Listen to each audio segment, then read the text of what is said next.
Welcome to this series of readings of the Mechanization concept, a manifesto by the Great Divine Director.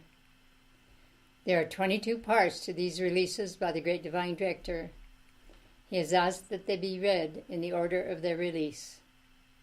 I'm Caroline Hansky, the reader. The teachings were given by the Great Divine Director through the messenger Mark L. Prophet in 1965. Permission was granted for reading them and making them available to the general public in audio form. These readings are from Mark and Elizabeth Prophet, The Mechanization Concept, The Mysteries of God on the Creation of Mechanized Man, Pearls of Wisdom, Volume 8, Teachings of the Ascended Masters, Summit University Press, copyright Church Universal and Triumphant, 1965. They are also published as Mark L. Prophet, the Soulless One, Cloning a Counterfeit Creation. Copyright 1965, 1980, 1981, Summit University Press.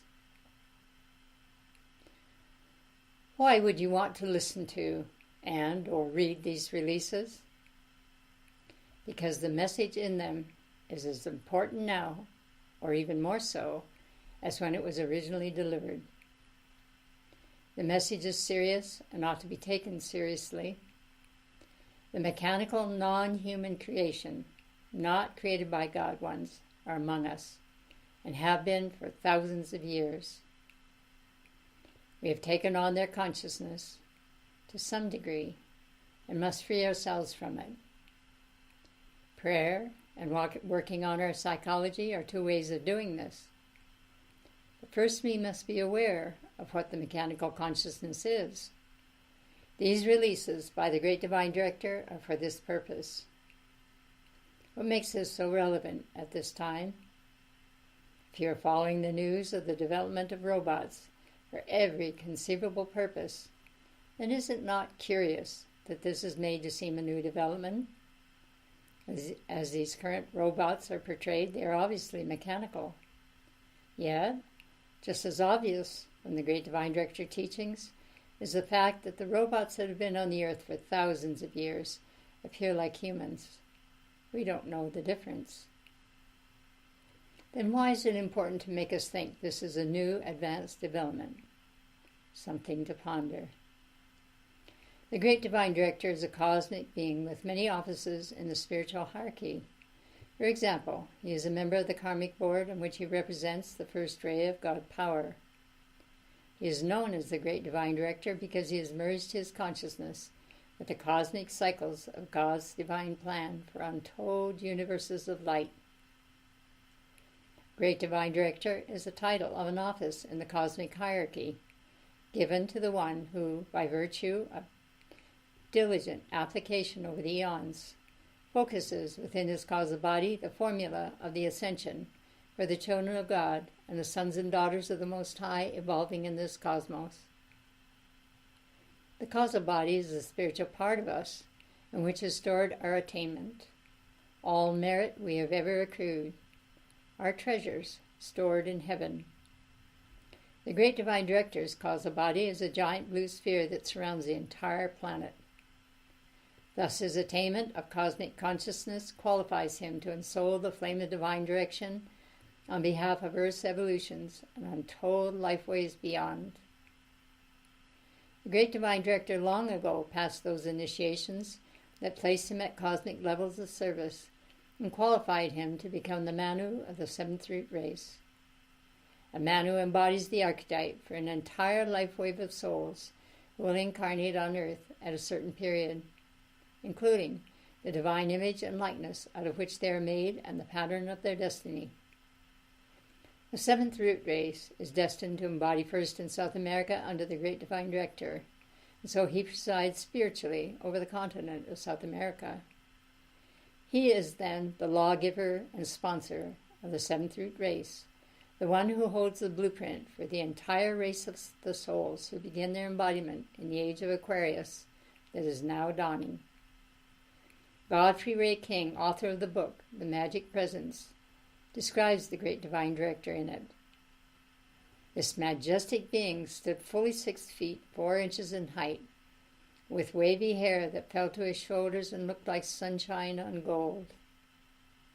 His robes glittered with points of light like jewels that flashed continually with the tremendous radiance of the power held under his control and obedient to his conscious direction. The girdle encircling his waist was a mass of sapphires and diamonds. From it hung a panel to a few inches below the knees. This also was a mass of jewels. End of quote. The great divine director has said, I pray that you will call to me, for I have within my consciousness the scroll of the divine plan for every living soul on Terra and in the vast beyond. The Mechanization Concept, a manifesto by the great divine director, Part H, Harmony.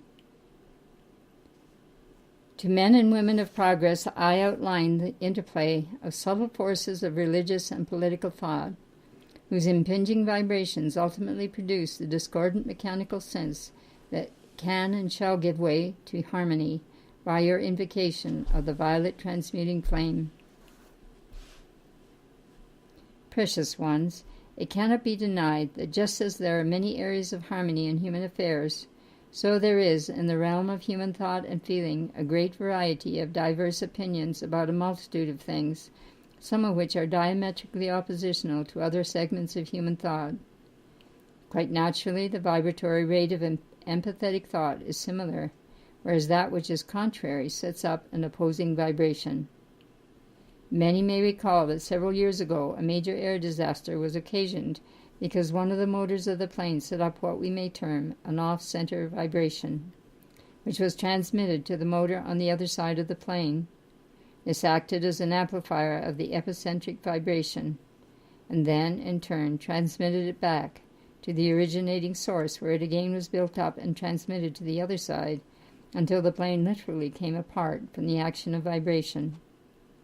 The frequent outbursts and clashes among various groups of people quite naturally take their toll in human affairs, producing seeds of distrust, unhappiness, and doubt, which in turn take many forms. Nowhere is this more evident than in the religious field, where, through the centuries, mankind have actually perpetrated all manners of injustice in the name of God. Those who should have stood shoulder to shoulder with one another in the support of cherished ideals have, either in the realm of human personality or doctrine, stood at sword's point. Mindful, then, of the great weakness of the human ego and its desire to achieve recognition for accomplishment, it is self-evident that competition which seeks to harm or disturb another part of life in an unjust manner is a karma-making action which returns a great deal of unhappiness amplified to the one sending it out. I raise these concepts here in order to bring about a greater recognition of the interplay of subtle forces in the atmosphere which I discussed in my last release. For religious thought and political thought functioning in these aforementioned grids and force fields, joined by the numerous frustrations and feelings of inadequacy which take their toll upon mankind, do result in an action of human discord which is almost suffocating to the cause of progress. You may wonder, you may ponder as to what occurs when a number of these force fields do themselves begin to set up a mere mechanical clash, in the sense that the electronic rate of vibration causes them to impinge upon one another. The end result is usually mass confusion, for many sensitive people do pick up the electronic release which, like this subtly invisible atomic radiation, does have its effect upon those in proximity to it. Now, the original transmitted secrets involved in what we may here and now term the divine right of kings, stemming from the original anointing of the great prophet priest kings of ancient civilizations, was such that they had imparted to them many marvelous methods for their own protection in that era of history when mankind en masse were far less illumined, and when the laws currently governing mankind and protecting their freedom were not in vogue. The nobility and so-called landed gentry did, through dint of force, hold in check the masses of mankind. However, as history so clearly records, This did not avoid clashes between the rulers themselves and the many kingdoms under their jurisdiction. What with court intrigue being intense and the rulers often subjected to assassination, it was essential that they establish and maintain their protection. Hence the Magi who served to protect them did also assist them in the development of the violet cloak and the cloak of invisibility. Now this is far more than a myth, for in the very old kingdoms the violet transmuting flame cloak was used as a repelling action, which was the divinely vested right of kings, assisting them in transmitting or changing unwanted conditions in their own world, as well as repelling the vicious thoughts and feelings of others. The value of using the power of the violet transmuting flame as a daily outpouring can never be overestimated. When beloved Saint Germain of the House of Ricazzi did release this knowledge to the general public many years ago, it was at first, of course, well received because it was new to many people, and they actually entered into the spirit of the release with gusto. Like so many other things which become mechanical, hence boring, many individuals began in their own mind to downgrade the efficacy of the work itself, and doubt crept in as doubt was expanded rather than the proper use of the flame. The actual externalized benefits then evaporated with the increased lack of faith of the individual. The current series which I am writing then is designed to enter into many aspects of the mere mechanics of creation, and so I am reminded now of the blessed statement of the Master Jesus, who, when queried as to the use of the Sabbath as a day to honor God, told the people that the Sabbath was made for man, and not man for the Sabbath. Hence, taken in the larger sense, it ought to become increasingly clear that an understanding of the mechanics of the universe may be both interesting and beneficial, but an understanding of the mechanics of the universe should also reveal that mankind do often become mentally entangled and identified solely with the mechanics, thus developing what we may term a mechanical sense about everything, while losing sight of the great spiritual values of being. Thus mankind fail to apprehend that the universe was made for man as a manifestation of God, not the being of man for the mechanical structure of the universe. The creative powers in man will thus expand in the golden age through the shedding of the mechanical sense and the recognition that all power in heaven and earth is given into the hand of man, the manifestation of God, in order that he himself might be perfected thereby, and might by right action perfect all things.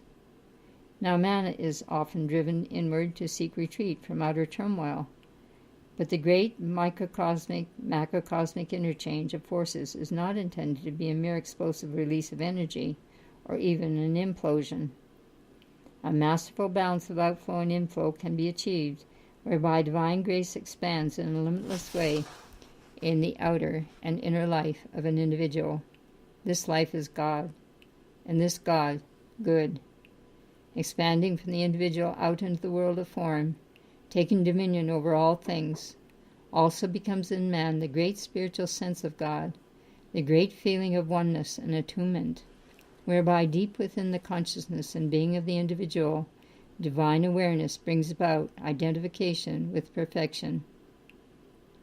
Now let the way be increasingly plain that doctrines themselves, while having some worthwhile purpose in the codifying for mankind of the ranges of human thought, are of far less value to the unillumined, who take for granted the accepted thoughts of other men, but spurn the great spiritual gnosis stemming from the voice of their own soul consciousness, as God seeks to impart to them his secrets. Ponder this release deeply, for it is also the beginning of greater wisdom. I am dedicated to your progress in the light, the great divine director.